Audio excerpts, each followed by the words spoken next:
deuxième résolution de Lucas Ether en finale des mondiaux 2017, on est parti.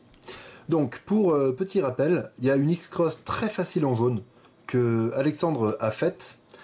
Félix n'a pas l'air de l'avoir vue, il est parti en blanc et il a fait une croix vraiment pas terrible, ce qui est très bizarre et ce qui montre qu'il était dans un très mauvais jour ce jour-là.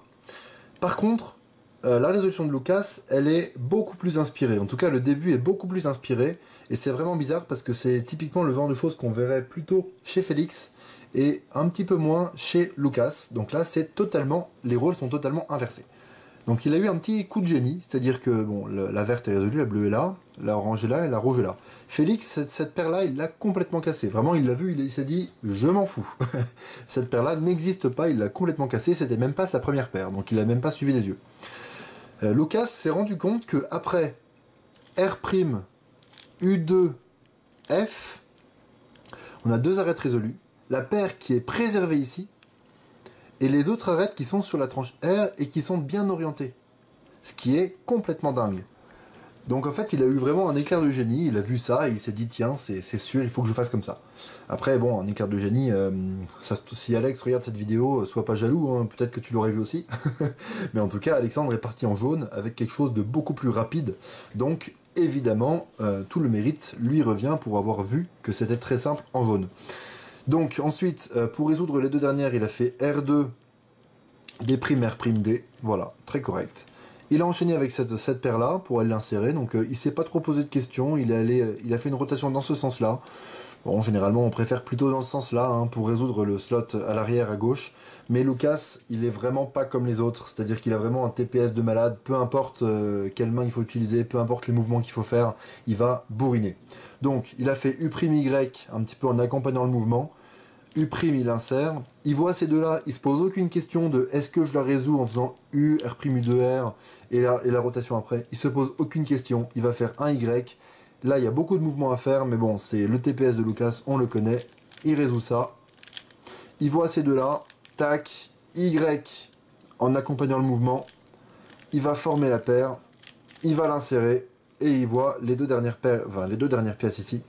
Donc ici, quand vous avez ce cas-là, et trois arêtes orientées sur l'étage du haut, donc forcément la quatrième qui ne l'est pas, peu importe où est l'arête qui est désorientée, il y a toujours moyen de forcer le OLL croix. Toujours. C'est une règle. Si vous ne savez pas comment faire, attendez une vidéo de moi, ou alors allez voir des vidéos d'Edge Control sur YouTube. C'est aussi un de mes projets, j'ai pas mal de projets en ce moment, bon il faut que je trouve le temps, et enfin il faut que je me donne le temps, parce que bon c'est un peu hypocrite de dire faut que je trouve le temps, mais bref, il y a toujours moyen d'obtenir un OLL croix. Ici c'est le cas le plus simple, puisqu'en fait c'est tout simplement le cas classique, quand on va sortir l'arête là ici, on va insérer l'arête qui est désorientée, et comme elle va être insérée, quand on va aller insérer notre paire, et comme on a fait une rotation de cube, celle-ci a changé d'orientation et donc elle va finir sur l'étage du haut orientée. Donc ici, on serait très tenté hein, de commencer l'algorithme comme ça. Et regardez, PLL-Y. C'est pas dingue. Pourquoi c'est pas dingue? Parce qu'en fait on a fait une énorme erreur. Quand vous êtes comme ça, il y a une règle, vraiment, notez-la, c'est super important, c'est vraiment dommage de passer à côté. Quand vous êtes comme ça, dans cette orientation-là, en fait, vous avez, si vous regardez à votre droite, les deux couleurs là qui sont identiques et les deux couleurs là qui sont opposées.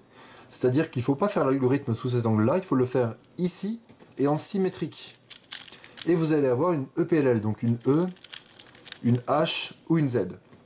Mais comment faire pour le voir sans regarder ici? Parce que si on regarde ici, c'est facile. Si les deux couleurs là sont identiques et celles-là ne sont pas, alors on a la symétrique. Et si c'est l'inverse, si les deux couleurs là sont identiques et les deux là ne le sont pas, alors on peut commencer directement comme ça, et on aura une EPLL. Donc comment le savoir? Il y a deux choses à voir. Si ces deux couleurs-là sont adjacentes, elles peuvent être opposées, adjacentes ou identiques. En l'occurrence, si elles sont adjacentes et que cette couleur-là ne correspond à aucune des deux, est différente de ces deux-là en fait, alors il va falloir faire U2 pour faire la symétrique. Si cette couleur-là est la même que celle-ci, alors vous pouvez faire la formule d'ici. Donc ici, les deux couleurs-là sont opposées. Donc il a fait U2. Il n'est pas tombé dans le piège, évidemment. Ça, c'est un grand classique. Et il tombe sur une PLL-U. Donc la PLLU ici, c'est intéressant de savoir la faire sous les deux angles, c'est-à-dire avec le bloc de 3 devant nous et avec le bloc de 3 derrière. Sauf que quand il est à droite ou à gauche, et ben finalement, si on connaît deux formules, on peut tout simplement choisir le setup qu'on a envie de faire, l'AUF qu'on a envie de faire, pour faire la formule qu'on préfère. Donc lui a voulu faire U', et il est parti sur une formule que je ne montre pas sur ma chaîne parce que je ne l'utilise pas, mais honnêtement, après avoir vu comment il la passe bien, et après avoir essayé un petit peu, je me rends compte que je la passe plutôt bien, donc pourquoi pas l'utiliser. C'est un petit regrip comme ça, R2' U en poussant, R, U, R', U', R3.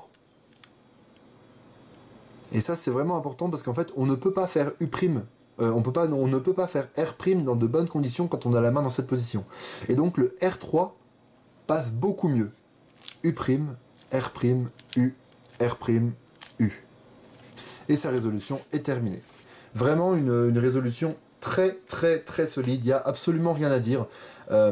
Les paires sont discutables, mais il faut pas oublier qu'il faut faire des paires en fonction de son style, et il l'a parfaitement fait, parce qu'il sait que son gros point fort c'est le TPS.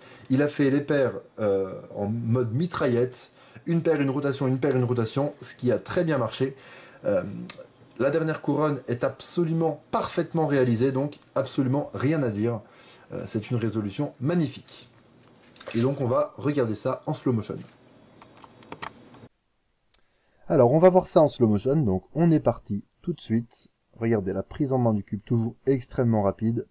Le début de la résolution est très inspiré, on voit la paire bleu-rouge se balader ici en fait. Donc c'est vraiment, vraiment super intéressant de l'avoir préservé de cette manière-là. On va voir, voilà, R2, D', R', D. Une première rotation, un deuxième U', et voilà, là, à 1.5, il a inséré la paire qui se baladait, la paire qu'il avait préservée, il l'a insérée devant lui. Donc ensuite, ça va enchaîner, ça va vraiment être mitraillette, exactement dans le style de Lucas, c'est-à-dire une rotation qui est nécessaire puisque l'arête de la paire qu'il veut résoudre n'est pas orientée, une rotation mitraillette, etc. Donc vous allez voir, une rotation mitraillette de mouvement, tac, une rotation mitraillette, et là, une rotation encore, mais cette fois-ci c'était en plein milieu de la paire de F2L. Et donc il termine les F2L à 3.9. Donc c'est vraiment super intéressant, c'est vraiment très solide. Et il tombe donc sur un OLL cross, et là justement il va passer quelques centièmes de seconde à repérer qu'il va falloir faire le fameux U2 pour aller passer la COLL depuis l'opposé. Et donc tout simplement faire la COLL. Donc voilà, petite pause mais qui est totalement normale. Il fait U2, il fait son algorithme. Et ici regardez, aucune pause, ça enchaîne d'une manière extrêmement efficace.